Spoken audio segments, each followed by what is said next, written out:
شهر رمضان الذي أنزل فيه القرآن شهر رمضان الذي أنزل فيه القرآن هدى للناس وبينات من الهدى والفرقان فمن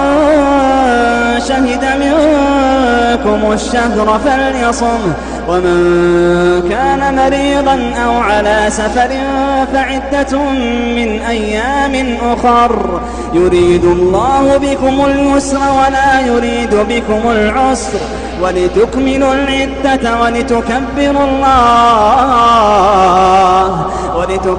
الله على ما هداكم ولعلكم تشكرون.